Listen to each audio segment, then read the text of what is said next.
Welcome back to Exploring Distant Worlds, where we are finally in this episode going to get beyond Kerbis to colonizing. But before we do that, I did want to cover a bit of an overview because there's some things we haven't talked about in a while, and also get to some feedback and questions that have come up.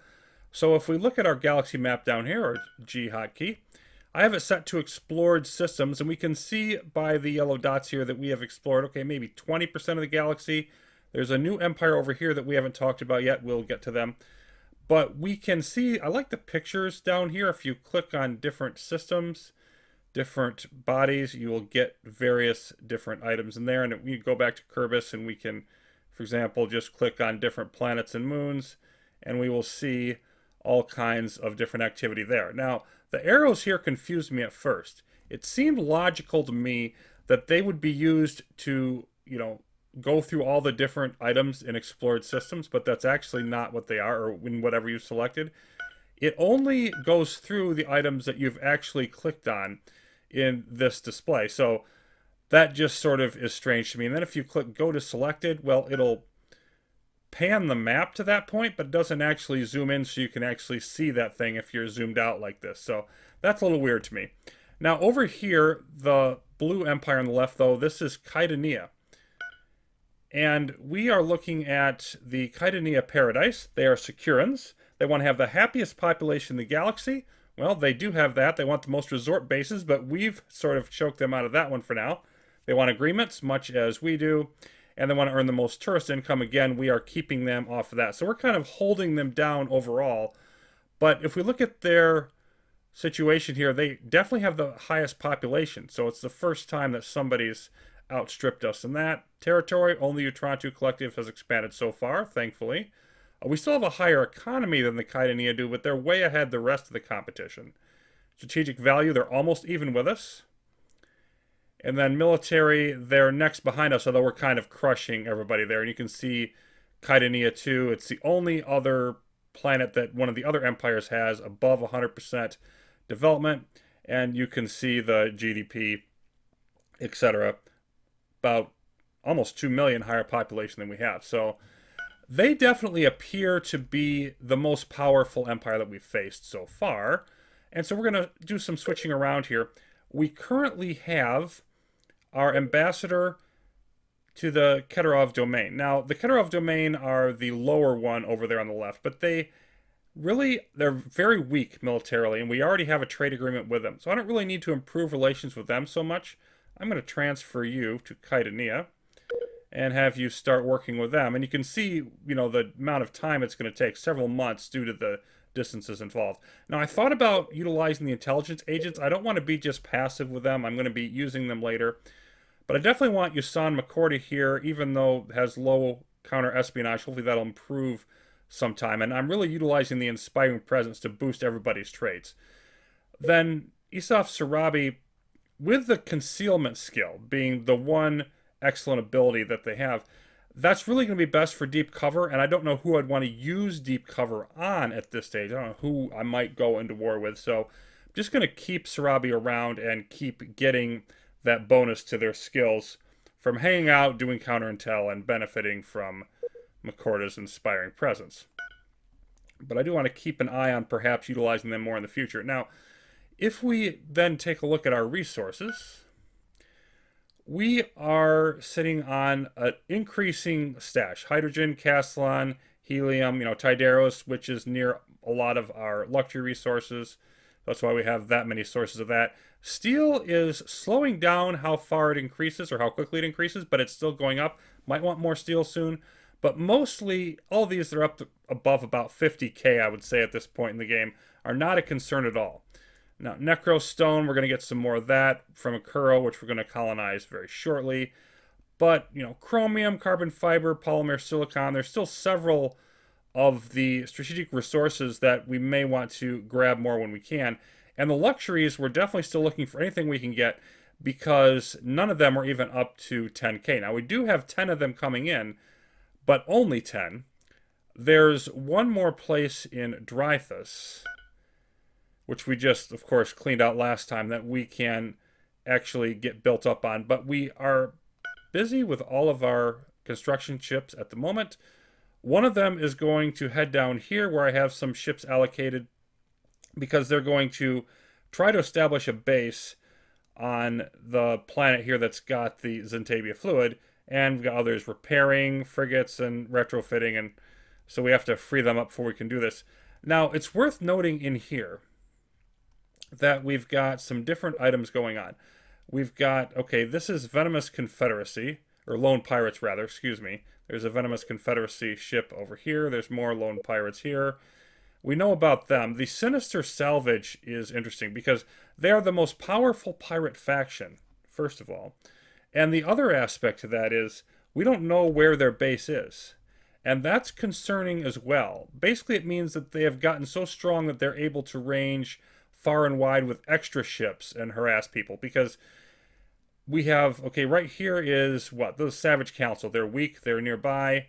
We've got the Venomous Confederacy weak, they're nearby. We don't know of anybody really close into this area that actually is strong pirates, thankfully.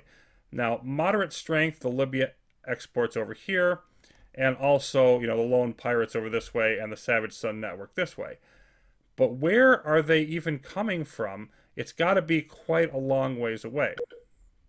And we can see that overall, okay, they're pushing 3,000 firepower, so they are scary indeed. Now, there was a question that was asked about, you know, is the black market cartel, after the last fight with them, are they eliminated? Not at all. We can look at them and we can see that they have 10 ships left still. They still have one independent colony they control. They're absolutely furious with us. They will have established another base somewhere else. Where else? We don't know. We haven't discovered it yet. And, you know, they'll be very motivated to attack us, but they are going to have other problems at the moment, trying to build themselves back up, and they may or may not succeed. Now, if you consider the Dark Minerals, who we fought before, they found a new base over here, Giminer 2. Now, they only have one independent colony control. They only have one ship. They're mad at us, but they can't do anything because of how far away and how weak they are. You can even see worse than that, the Fierce Syndicate here, they have one independent colony controlled, but that's it. They have no ships at all. I'm sure they have a base at some point, but they seem to really have been shut out a lot. So sometimes pirate factions will bounce back, and sometimes they won't. It really all depends. And in the interface annoyance category, we can note that, yeah, we have no idea how much trade we have with the Keteros territory. If you can read that, you're a better man than I, because the Mutual Defense Pact Blue just does not show up well at all. So that's unfortunate. Now, then let's look at the research. In the weapons side, basically what we're doing here is we're finishing up the third tier out of the 8 research tiers in the game. You might call this the very early middle game. But we're just getting all of the weapons techs that were not of particularly great importance to us. Energy and construction, we're getting to increase our ship size soon, which is really going to be helpful, obviously, in boosting our military power. And then we'll come back for getting better shields, getting the hyper jump inhibitors that we referenced last time, and also improving our maneuverability. And then high-tech and industrial is still lagging behind a bit. You can see, like, our numbers are definitely increasing. We're doing really well in research, but comparatively less high-tech than the others. We're going to finish our target tracking to boost our accuracy of our weapons. And then I really want the enhanced storage. This is going to boost our fuel cells and cargo bays. And it's the last boost we're going to get in those categories until, you know, a couple tiers further on. So for quite a while, we can just sort of lock those in place and say, that's the best we're going to do for those.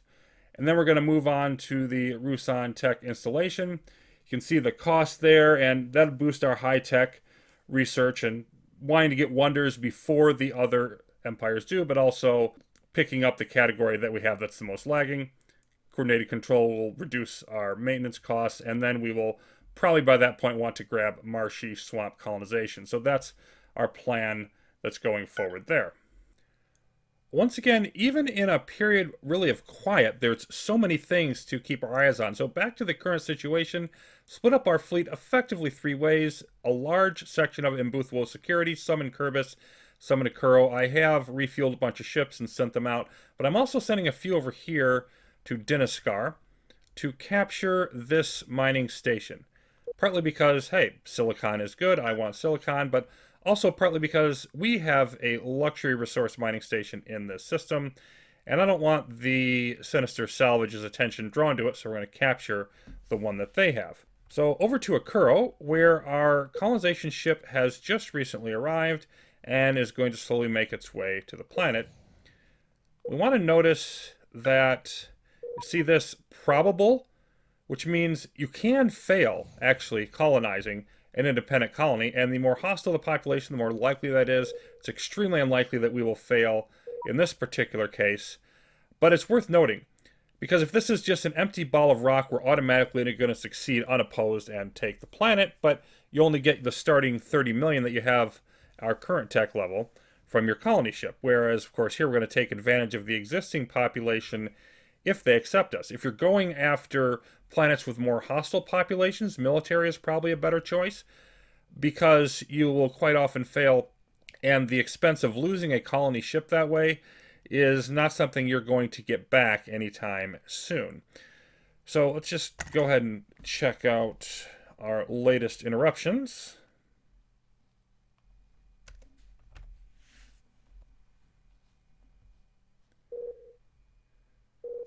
Okay, the Kerbis Pride is finished. We can ignore this refueling because it's almost to the planet. But we definitely want to give you a task. Let's sort this out, because it's time to get going on some of the items specifically in the Dreythus system that we recently, liberated, I believe. So here on Dreythus 4, we have dilithium crystal, which we don't have any of that yet. It's the only strategic resource we don't have. And then equation incense is also a luxury resource that we can add to our queue because we don't have any of that. So that's going to be a very nice and important place to put under our control. Retrofitting for our latest spaceport. Oh, another exploration ship. Latest expansion, of course, there in Reese.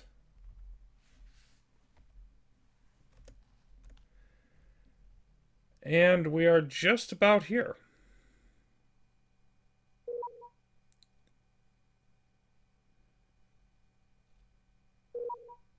There we go. So near the end of 2113, a historic moment for the Ikkuro Commonwealth. We colonize Ikkuro 1. Existing population have joined our empire. Okay, so our 30 million was added. We see we've got a current population growth rate of 5%. Obviously, development's going to be quite low. They're reasonably happy. And we've got some things going on here. We've got some corruption.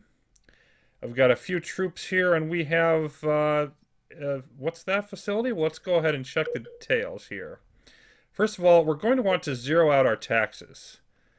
Always on a new planet. And then if we look on the facilities side, a hidden pirate base owned by the Sinister Salvage. So we do have one particular garrison, and while this is still building up, that actually should be enough. We need to knock it out before it's finished. Should have plenty of time. We're just going to click select, and then we can do attack here to clear it out. It isn't immediately obvious that anything happened, but it definitely did. Now, if this was a completely new colony, we would not have any of these resources here. As it is, we have a bit of a starting group. And then if we take a look at our construction yard comparison, 175 is the speed here with 582 million population. 6.5 billion on Reese actually produced at 606. So 3 to 4 times as fast. And what we want to notice is that up to about 2 billion population, so well above what we currently have, there's a fairly quick acceleration. This is a very simplistic way of describing how it works, but very quick acceleration in how much construction speed you're going to get. Then it slows down from about 2 billion to 10 billion, and above 10 billion, it pretty much is not going to improve anymore. So that's why we're zeroing out our taxes. One, we're not going to get much taxes here. We want to get as much population growth as we can to make this a viable colony. So what we're going to want to do now is get a spaceport going. And we're going to have to wait for freighters to shuttle in resources, and all of that's going to happen. But I have designed 3 different kinds here. First, we've got the bare bones, and of course these are an escalating size and cost and all of that.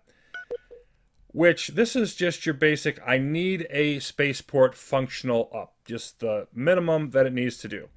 So we've only got one construction yard. I did actually put 4 docking bays on it, but this just has, basic armor and shields. It does not have rec center, doesn't have medical center, doesn't have the proximity array or long range scanner. It's just, this is what a basic and minimal spaceport is going to have. And then as soon as we're able, we'll always bump those up to the backwater spaceport, which are basically unimportant planets. And not that Ikkuro is going to be unimportant, but that's just the next stage up for it. So this one's going to have half a dozen construction yards. It is going to have the rec center, medical center, scanners, and up to 9 docking bays. So a little bit more involved. And then the sector spaceport, or medium, which I'm using for, say, the most important system roughly in a sector. And you don't want to have large spaceports everywhere, because then your freighters will just be shuttling materials back and forth all over the place. There's even quite a bit of a debate among strong players about, do you even want to build a spaceport everywhere? But in our particular case, I'm going to bank on just being careful on what size spaceports we build. We have our victory condition that basically says we want to build as many spaceports as possible, and so definitely we need to lean in that direction thematically. So here we have jumped up to a couple of each plant and a dozen construction yards, and of course I'll probably go bigger on this eventually. We've got 25 docking bays compared to 50 on our Reef spaceport, and I'm probably going to jump that up. This is a much more significant investment in a system. So we're going to start with our bare bones one. If we grab Ikkuro, and just something to get started and have a spaceport in place. Now we're going to select the planet, and let's select this little bit here where it's going to tell us about the battle. Okay, so we have, first of all, the numbers, 31K versus 6K. They are just starting their pirate base. It's pretty weak, so they don't really have much, and you can see the defending Ikkuro population, 13,340, and these are pirate raiders. And then you can see our militia. So you can see the various, strengths that are involved there. Overall, we have 31K against 6K. And this is just sort of, this line will just move as the battle unfolds. One side wins or another. But they are having a negative 10% planet type. It's our favorite planet type, so we have plus 10%. And we also have overwhelming odds, which gives us an additional boost to the battle. And often you can get space control here, but for some reason I don't think I have enough ships quite around yet to get it. There we go. Now that pops into place.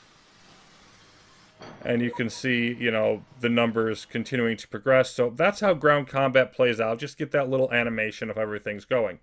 Now here we have the Temple of Eternal Blackness. Ancient ruins from a lost civilization. And ruins are situated atop a large mesa. We're always going to investigate.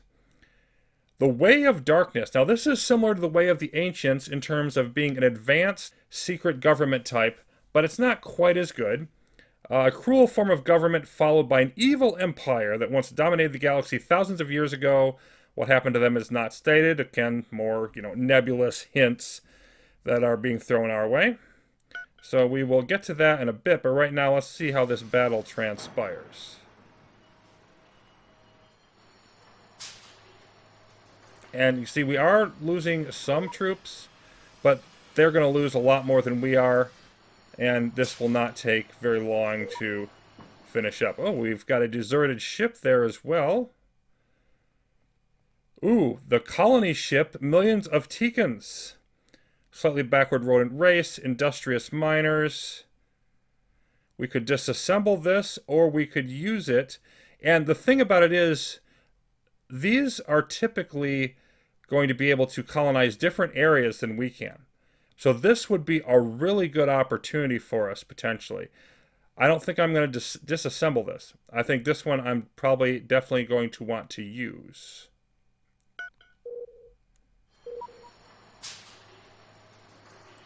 And more ruins. So it just will not stop.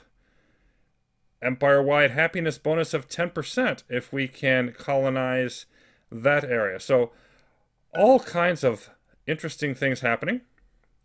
But I sort of want to stick with this battle here because it's the first one we've gotten to see. You just saw the line just move back a little bit to the left. Okay, and we've got our enhanced target tracking now. And we've got more battles occurring. You can see the health bars of all of these going down. The various shots to simulate the battle. But we are close now to finishing this up. And look at this.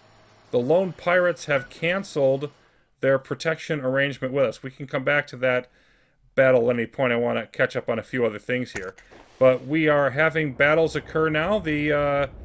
That's the Sinister Salvage. They're not too happy with what we're trying to do over here in Buthawo, so we're going to have to watch that very carefully. But let's check out the lone pirates. We no longer wish to protect you. Protector arrangement is canceled. That's the last one we had. And this is not a coincidence. If we look at what they say, they're annoyed with us. We compete to control the same colonies. So basically, we took over Ikkuro, and they were really wanting to make a play for Ikkuro against the Sinister Salvage. And that didn't really work out because we jumped in there.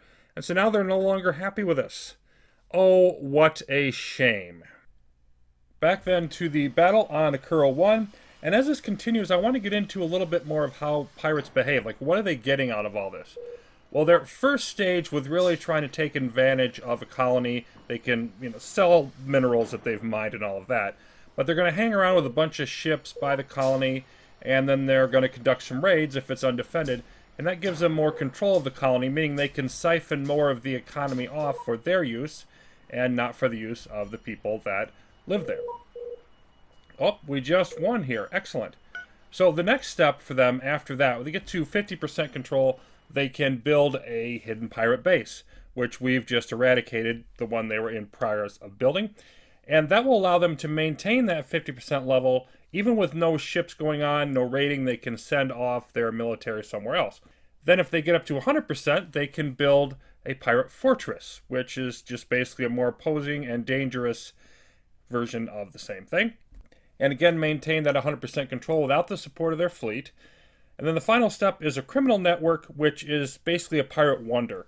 You can only have each pirate faction build one of those in the galaxy, and that allows them to do everything a standard empire can do.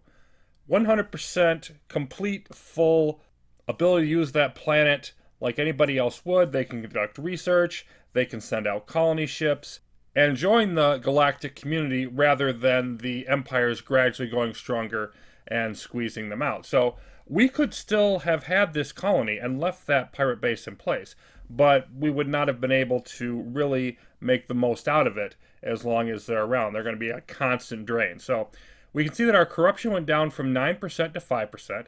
We did also lose some people in the fight. We're at 582 million going in. We're now at 565 million. But we have cleared that out, and we can basically recover now. So we have these resource shortages. If we take a look at the spaceport, now it's down to 23 unbuilt components. It had 37 or 38 when it was first being put up. So we are getting some resources gradually coming in here, and they are building it. It's just going to take some time to get everything in order. And it is that need for resources, and we'll get into this more in the next episode. But that's why we're not spamming out colony ships in as many different directions as we can, because that would just dilute our efforts to get the resources we need. So we're going to build up one colony first, get that one secure and prosperous, and then we're going to move on to the next. It's counterproductive to do it otherwise. Now, we did hear about the other government type. We want to look at that real quick. The Way of Darkness. So, much better war weariness. They can basically conduct war almost indefinitely.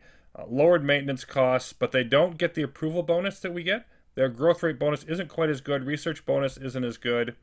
Better at troop recruitment, but then, the corruption is not as good there as well, and also don't get the income boost. So, again, it is a powerful government type, but we're going to stick with the Way of the Ancients. I'm not going to be diverting into that. So, moving forward, we are going to try to continue to keep our colonization of Ikkuro 1 going, prepare to colonize elsewhere, and we're going to keep also the fighting that is coming down here in Buthawo. We have been, you can see, we've got lots of ships coming down in this area. If we take a look at our fleet here, how are we doing around this area? Okay, so we've got one ship that's damaged, but most of them are doing pretty well. We're going to have to try to gradually switch out ships and everything. You can see a lot of our shields getting hit, but we are holding our own. And if we look at how the Sinister salvage is doing, overall they're staying the same or maybe going slightly down. We'll have to wait a little bit longer and see. They're getting more angry and angry with us, but we are at least not getting crushed by them. So those will be our main points of emphasis when we return. Thanks for watching, everybody. Exploring Distant Worlds will continue.